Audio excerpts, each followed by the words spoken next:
Magandang araw po sir. Ngayon po ay mag-final actual po ako para sa advanced networking. Ito po ay pag-configure ng local area network. Ito po yung aking network switch. Ito na po ang aking dalawang LAN cable. Ito po yung aking computer number 1 at aking computer number 2. I-connect ko na po sir. Since po wala po itong internet access, kaya po nakakulay dilaw po siya. Kadilaw po siya.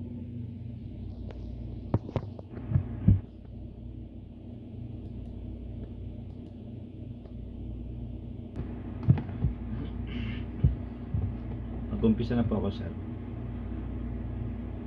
On the network icon, right click and then properties. Change advanced sharing setting.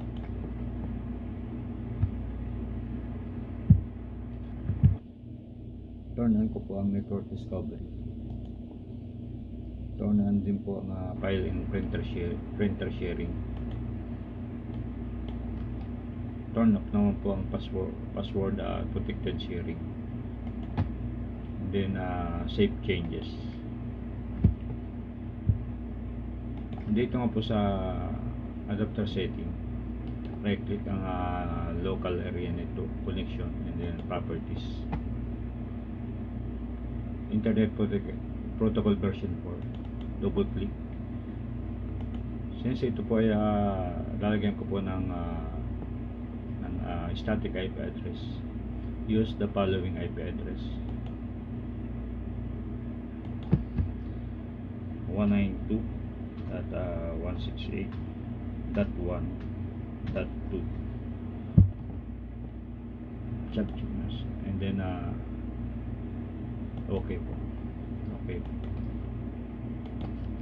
Dito nga po sa computer icon, right click and then properties.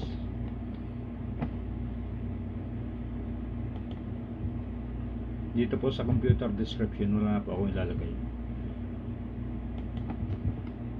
At dito nga po sa computer name, gagawin ko po itong PC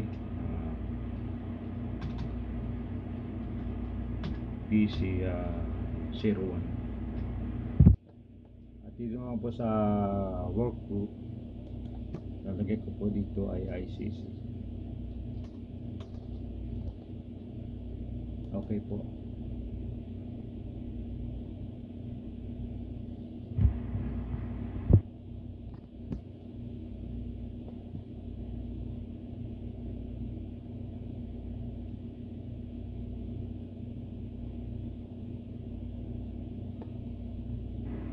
Okay. Click OK. Close. And then restart.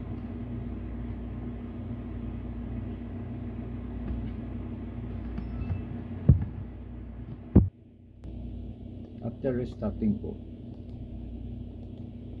tingnan ko po kung nag-take effect po yung aking nilagay na IP address.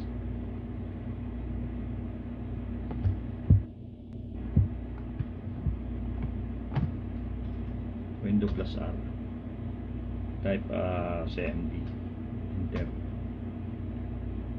IP config.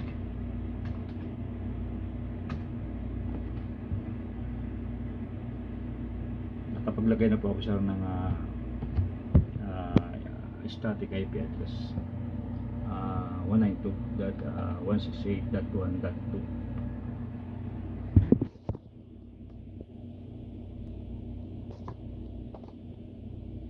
Check ko naman po sir kung nagbago yung mga setting.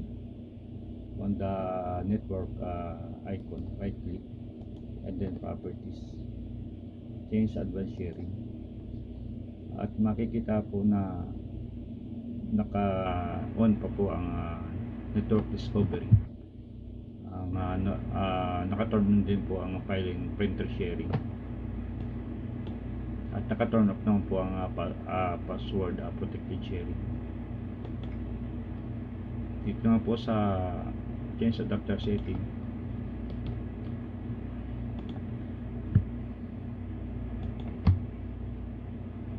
Windows Plus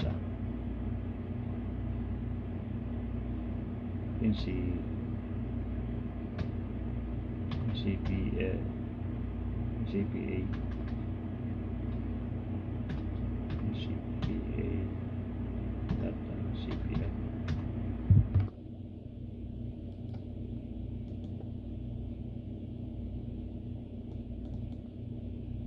Hindi pa rin po nagbago, hindi pa po yung nilagay ko na IP address. Dito po sa computer icon, right click, and then para po makita kung nagbago yung setting ng computer ni tower po, at makikita po na hindi po siya nagbago. Ngayon po ay pupunta po ako sa computer 02 para po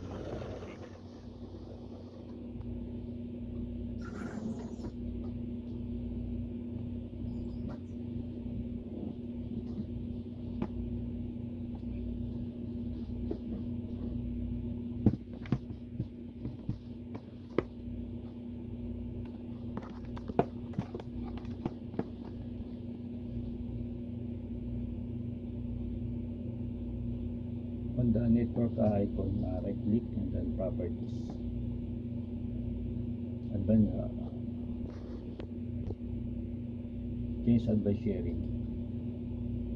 I-turn on po yung network discovery, turn on po ang network Apple in printer sharing, at i-off naman po ang password protected sharing, and then save changes po.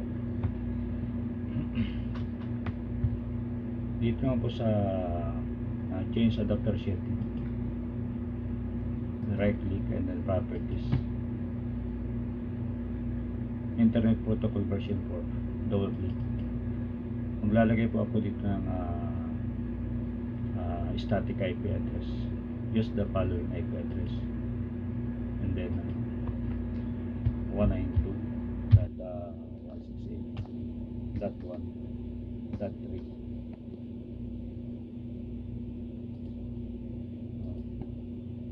Yan, okay. Dito po sa computer icon, right click and then properties, change setting. At dito po sa, wala rin po ako ilalagay guys, sa computer number 1, change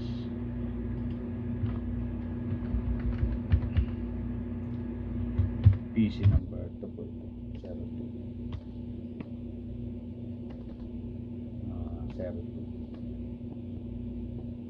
at yung po nga computer ay yung work ito po ay IC kapares po sa computer number 1, and then okay.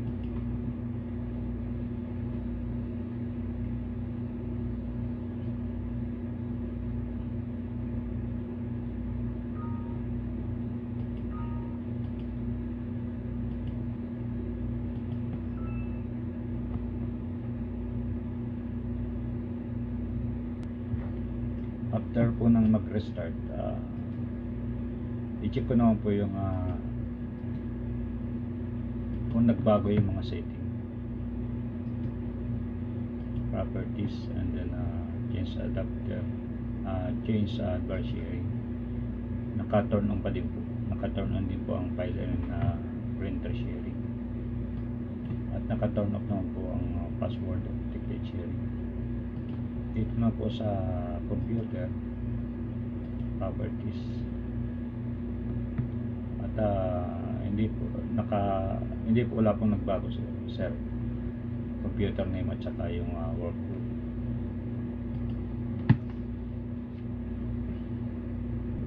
I-check ko sir yung kung nagkaroon ng connection, Windows Plus R,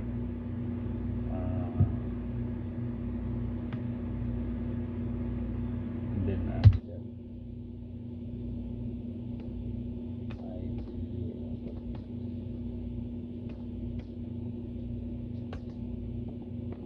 ito na po yung IP address, yung static IP address.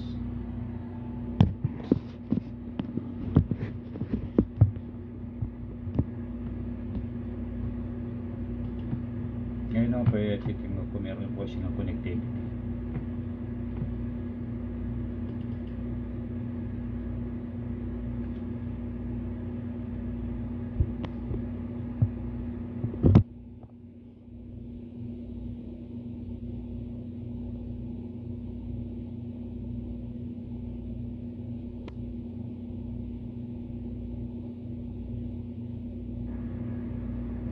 Nagkaroon na po siya ng icon, computer 1 at saka yung computer 2.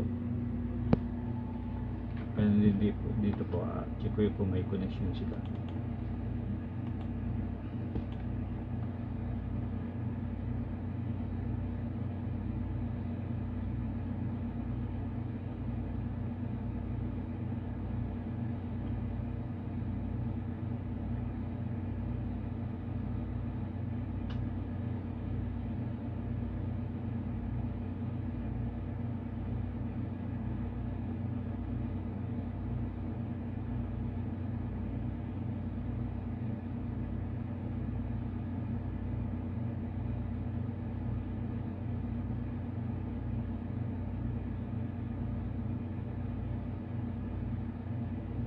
Nagkaroon din po siya ng icon ng computer number 1 and computer number 2. Ibig po sabihin na nagkaroon na po sila ng connectivity.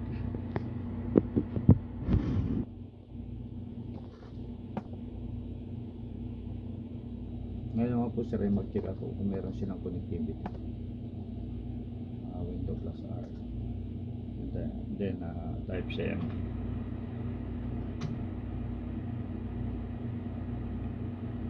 IP config.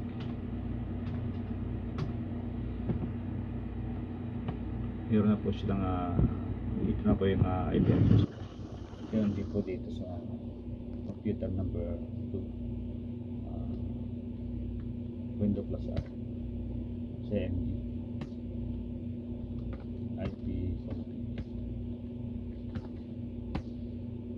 Ngayon naman po ay i-check ko po yung nagkakapita na po sila. Ping space 192.168.1.2. Nag-reply po siya. Active na po sa number computer 01. Ping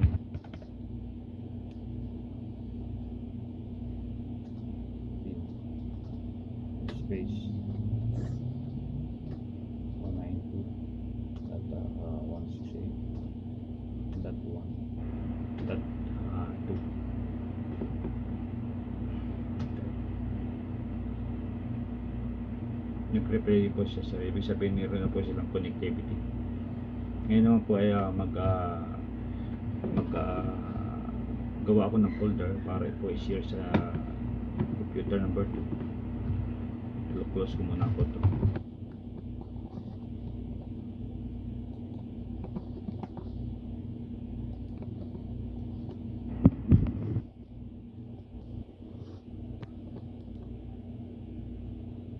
Folder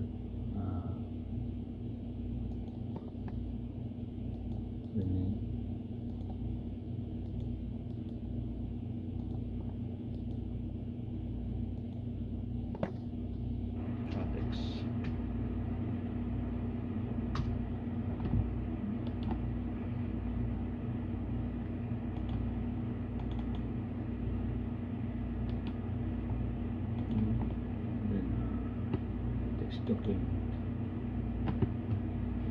DVD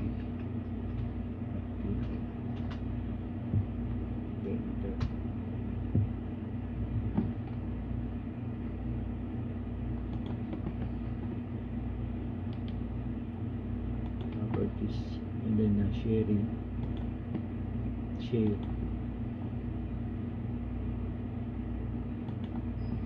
everyone and then add,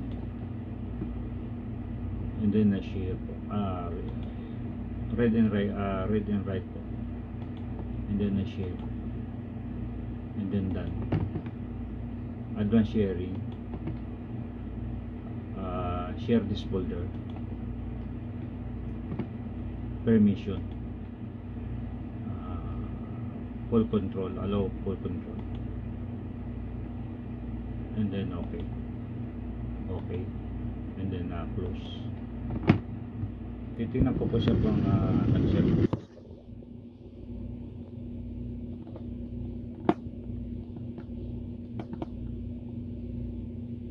On network icon na double click.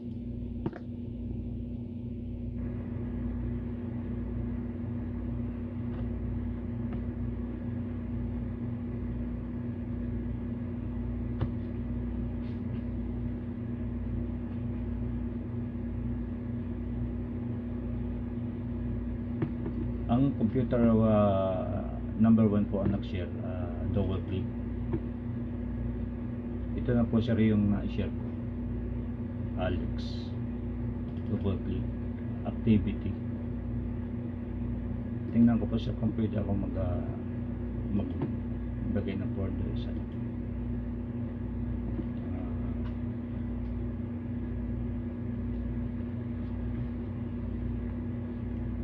Nilalagay ko ay assignment.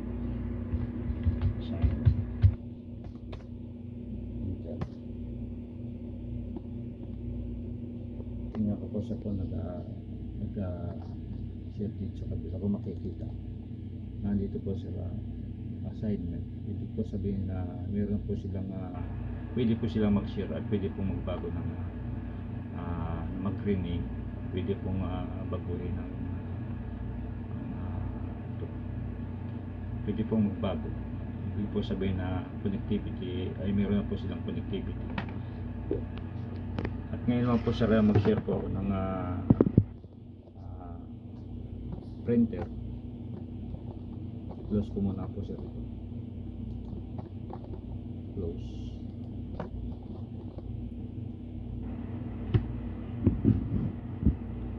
Click start.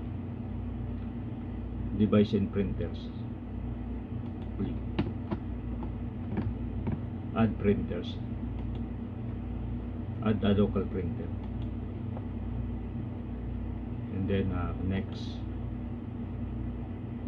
Ito pong Canon ang aking share at a Canon 100 series, and then next, just and then next, and then next, and then next. Successful finish. Ito na po sir yung printer. Titingnan ko po sir sa computer number 2. Nag-share po siya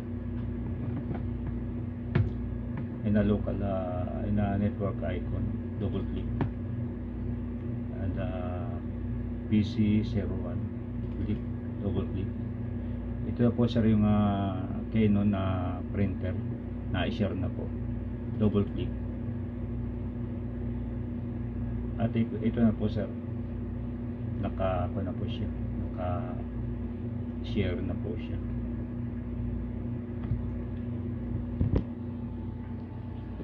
Ilang po sir yung ang ginawa kong final actual sa advanced sector team. Maraming salamat po, and God bless.